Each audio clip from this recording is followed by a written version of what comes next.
In our last two videos, we went over the first 5 books of Aristotle's metaphysics. So, in mapping Aristotle's metaphysics to Chris Langen's CTMU, we identified the monic substrate of reality, updated, Plato's theory of forms, showed how minimal and maximal structure couple to generate substance, how being and unity self-generate from one another, why metaphysics is the fundamental science. We proved two-valued logic and defined 30 of Aristotle's terms within the CTMU, so that's a pretty tall order, so I'm proud of that.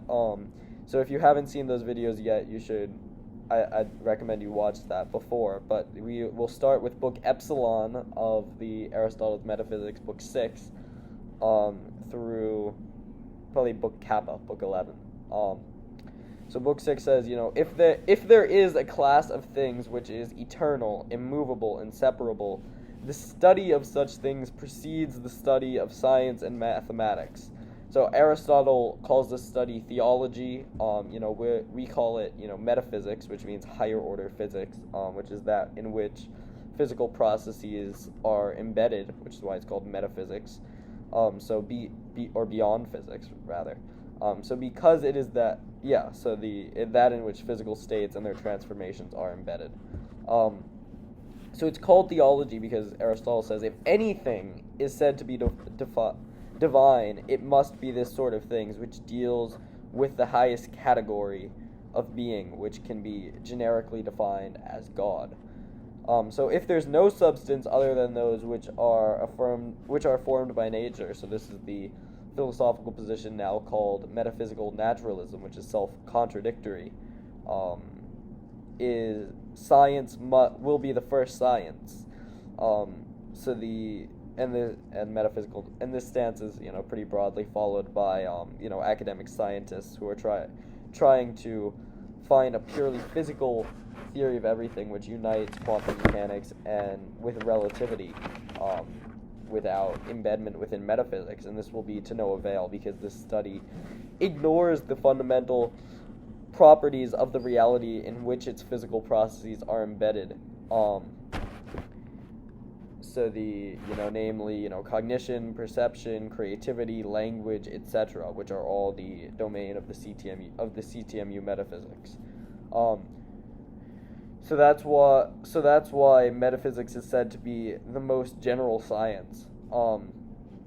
Being is more fundamental than truth and falsehood because truth and falsehood depend on a pair of contradictory judgments. So this distinction is what Chris Langen would call one-valued logic, factorizing into. So one-valued logic is telesis, which is the monic substrate of reality, which can't be distinguished from itself, which is the reason for the genesis of the physical universe. Factorizes into two-valued logic, which is true-false attributions.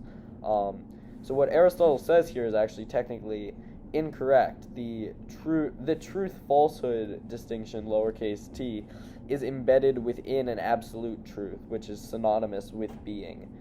So the true-false distinction is a property by which the truth can be internally differentiated from its logical complement, but the entire identity of reality is truth. So this is actually incorrect.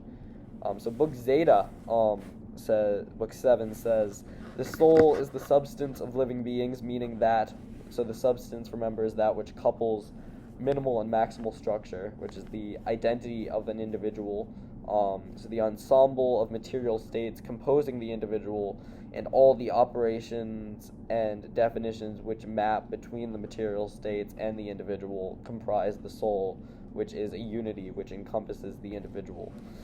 So the soul is prior to the concrete animal which it generates. So pre-incarnationally, the soul is essentially the non-terminal identity of the thing which it generates, and thus the created being, so to speak, has a one-to-one mapping to God through its instance in the non-terminal domain. So then the soul is the form of the body. It's that it's a more generalized form of our particular instantiation, which then generates it. So book 8, Zeta, Zeta, Alpha, Beta, Gamma, Delta, Epsilon, Zeta. Book 8, says, there are essentially infinite categories into which things can be said to exist, modes of, composition, shape, hardness, density, rarity, whatever, and so on. Wetness even, one thing's wet, one thing's not wet. So that means that the verb to be, has infinite meanings as well, but it also has one meaning because it's all existence. So the to be is that which spans the syntax and all potential semantic territory, that which is and all things which ever could be, and binds them into a unity. So the isness, so to speak, distributes over reality as reality distributes over it, coupling and binding unity with infinity. And I think this is Aristotle's arguably his most profound insight in his metaphysic. So some things are and are not without coming to be or ceasing to be. So, e.g., points is an example.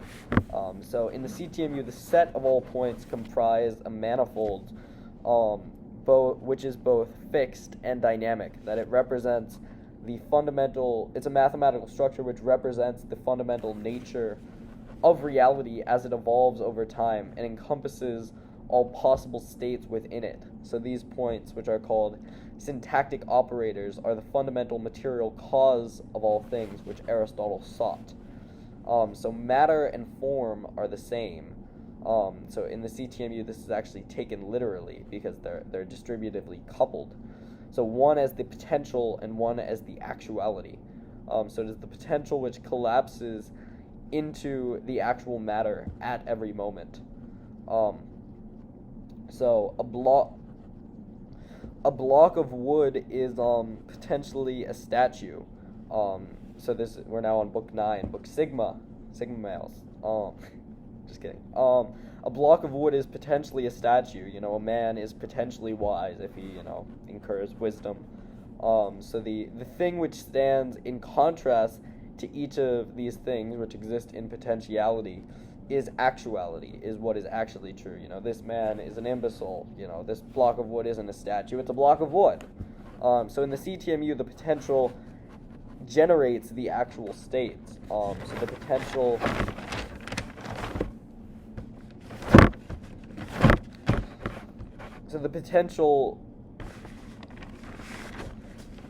Sorry, one sec, I have bad notes. So the potential, which is necessarily infinite, there are infinite potentials, collapses into a unitary state through something analogous to the processing of a computer, which could generating its display, which is why Chris Langan likens reality to a self-simulation, encompassing both the processing, which is the potential or the spiritual domain, and the display, which is the actual or the material domain, that which is displayed, that which is represented within reality. So the self-simulation encompasses and couples both of these worlds, which are then coupled at every strata of the cosmos, so all the way down to the quantum level, and all the way up to the global level. So in the CTMU, actuality and being are one. So the means by which this collapse occurs is a process called telic recursion, which essentially means purposeful causation. So we won't get into details in this series, but rest assured, it's the advanced model of causation which Aristotle sought throughout his lifetime, and it joins actually the material, formal, efficient, and final causes of all things into a unity, into one meta-causation, which means higher order causation. So everything that comes to be moves towards a principle. So all states are such because of the global teleology, i.e. the will of God, who generates and stabilizes reality at every instant, and is the ultimate basis for causation. The local teleology, which means the cognition, perception, and will of humans, and the hyperlocal teleology, which is the self-modeling capacities of particles, for instance. And you can check out our Schopenhauer video, it's like 50 seconds long, for a more detailed explanation of this. But this is a metaphysical restatement of the common platitude, everything happens for a reason. So this doesn't preclude the possibility of evil. In fact, it creates the possibility of evil, because when we don't submit to the will of God, which is to love God and our neighbors, or to love God through our neighbors, put simply, and our individual teleology is out of line with the global teleology, we thus actualize negative states. That's in the technical definition of evil, is working against the will of God. So it doesn't preclude the possibility of evil, it generates the possibility of evil, but it merely notes that potential, in order to be actualized, must be distinguished through its logical complement, through conscious will, to become actuality. So this is why Chris Langan says, quote, "Existence everywhere is the choice to exist. And the actuality is the end, and it is for the sake of that potency is acquired," says Aristotle. So this is an expression of what Langan terms syntax-state relations, which is a feedback between potential and actuality, which allows for future states to be generated. So matter exists in a potential state just because it may come to its form, and when it exists actually, then it is in its form. So this is an expression of the quantum wave function collapse, whereby a potential becomes a state. So the word actuality is derived from action and points to the complete reality. I don't know what he was saying in Greek, but that's how it's translated. So the word actuality is derived from action, and so that points to the complete reality as embedded within an action. So it's not a state in the sense that it's static. That there's also dynamism and structures and processing that are inherent to the complete reality. So nor can anything which is of necessity exist potentially. So yet these things are primary, for if they did not exist, nothing would exist. So it's the necessity which generates the contingencies. So this is an expression of the contingency argument put forth by Leibniz, which is itself a variation of the unmoved mover argument put forth in Book 12 of Aristotle's Metaphysics, which distinguishes between necessity and contingency. So every potency is at one and the same time a potency of the opposite. So this is the symbolism of the yin-yang in Taoism. So embedded within order lies the possibility of chaos, and within chaos lies the possibility of order. So this is true for all opposites, So it is the will, as previously stated, which distinguishes one potency from its logical complement. So this is what Schopenhauer meant when he referred to as the world as will and representation. So it's not because we think that, we think truly that you are pale, but it is that you are pale, but because you are pale, you who say this have the truth. Or we who say this have the truth. So truth, capital T, is the global operator descriptor. It's that which performs all the operations and descriptions. And you'll notice that the acronym forms God, G-O-D, of reality. So God is truth, and then truth factorizes into operations and descriptions internal to itself. So the descriptive aspect of truth is what Aristotle is referring to here. So the operative aspect of truth is essentially consistency with the will of God, with the will of the God of God, the global operator descriptor. And these two form in some sense, the curricula for the study of God. Jeremiah says, the only thing that one should desire to know with and to understand God. So the curriculum, I'll say, for the knowing and understanding of God is, ethics and metaphysics. And ethics is higher than metaphysics. You can watch Greg Wilford's video on this, but I'll just touch on this briefly. is, whatsoever desires to know and to understand God must understand that the highest principle is of the cosmos is truth embedded within love, not love embedded within truth. Truth being the potential in Aristotle's term, and love being the actuality as the unity which encompasses the universe. So remember this always, and you will not go awry. So being itself does not come to be or cease to be. So yes, God is eternal and atemporal. God does not exist within time. Time exists within God. For if it had done so, it would have come to exist. God would have come to have existed out of something, which would necessarily be a more powerful and general God. And the terminus of this would be the true God, which couples essence and existence and self-generates and is eternal and atemporal. So if you deny this, you're just kicking the can further up the road, but it will come back to you. So book 10, book alpha, beta, gamma, delta, epsilon, zeta, eta, theta, iota, kappa, maybe? Book X. That's what it says. Book X. I think zeta. No. I don't know. Book 10.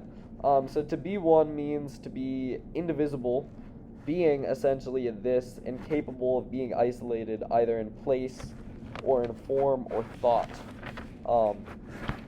So this is what we mean when we say we are all one, or God is one, is that it's capable of being isolated in its unity.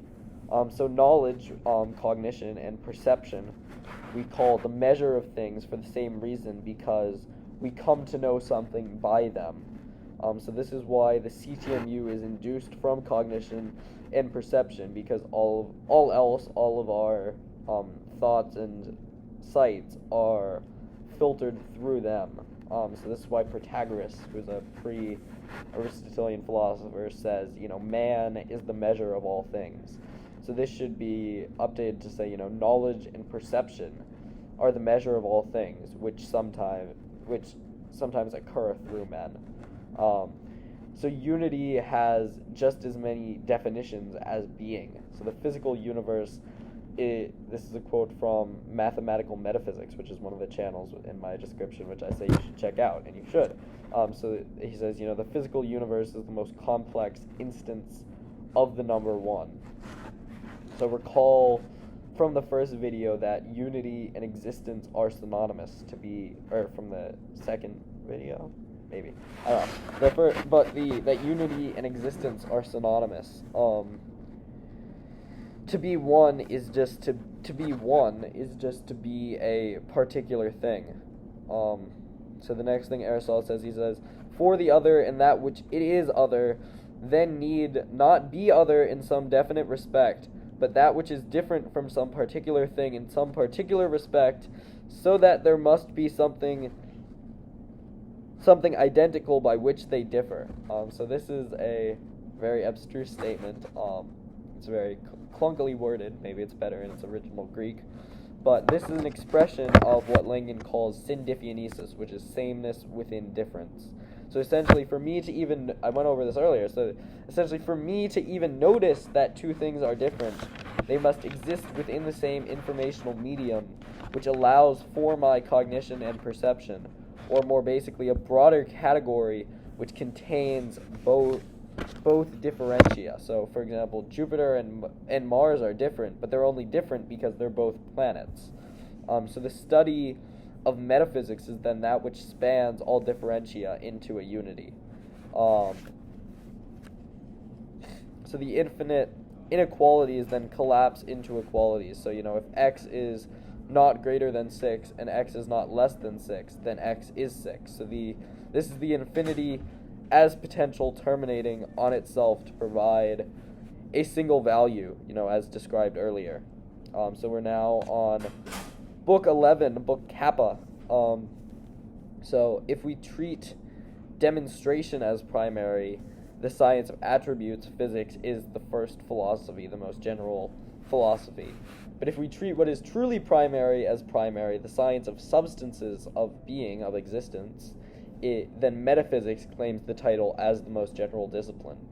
So the telic, the final cause, is the nature of the good, which is identified with God as the first mover, and thus the source of all purpose, volition, movement, and causation in the physical universe. So remember, God is the metacausation. God is that in which all causation is embedded. So Aristotle establishes through a fallacious line of reasoning, in my view, that the study of metaphysics does not deal with the material, formal, efficient, or final causes, the forms, for these are said not to exist, mathematical objects, for these are not primary, being, unity, or perceptible substances, for these are perishable. So then my question to him would be, what then does it consist of? Because this is everything in some real sense. So I think this is quite frankly hogwash. But we'll nevertheless follow Aristotle's line of reasoning on this matter. So we thus seek another kind of substance, which is not any of these, which can exist apart by itself and belongs to no sensible thing. So what better thing is there, we might say, than matter, which can exist, which is, if we seek something which is not separable from corporeal things. So matter, however, does not exist in actuality, but only in potency. So this is a roundabout way supported by the CTMU with a loose definition of what constitutes matter. To be the most general matter is telesis, which is a generalization of energy and information. But the underlying substance of the potent and actual universe in the CTMU is that telesis, and that encompasses both the terminal, the material / finitary, and non-terminal, the spiritual / infinitary domains. So the metaphysical processes thus are products of the non-terminal domain collapsing on itself to generate physical processes. So within that telesis, within that unity, within the one-valued logic, lies the material, formal, efficient, and final cause, the forms, the mathematical patterns, being, unity, perception, perceptibility, and everything. So I think the takeaway, and this is, we're about to close the video, but the takeaway is that the physical universe is not dead; it is alive. So the sum of all telesis is the primary teller, that which binds telesis, that which converts potential into actuality, is God as the ultimate identity of reality. And God is super personal, is more than personal, is more than a person, is a generalization of personhood, and super coherent is the most general representation of coherence as a result of his ultimate identity. So I think that if you take away one thing, I think it would be that paragraph. The last 3.5 books or so get fairly repetitive, so we'll just go over the most well-known idea from them, which is the Aristotle's proof of God from the argument of the unmoved mover, which is later formalized in medieval Catholic philosophy by St. Thomas Aquinas. So we'll go into that in our video on the when we do a video on the arguments, comparing the various arguments for God that were made prior to the CTMU, and continue to be made, and how they fit into the general framework. But the long and short of the unmoved mover argument, I'll leave you with a quote from Book 12. He says, there must be an immortal, unchanging being, ultimately responsible for all wholeness and orderliness in the sensible world. So all praise to that immortal, unchanging being, ultimately responsible for the wholeness and orderliness in the sensible world. praise be to God. His light shineth forth in darkness. Amen. Thank you. Like and subscribe. Peace.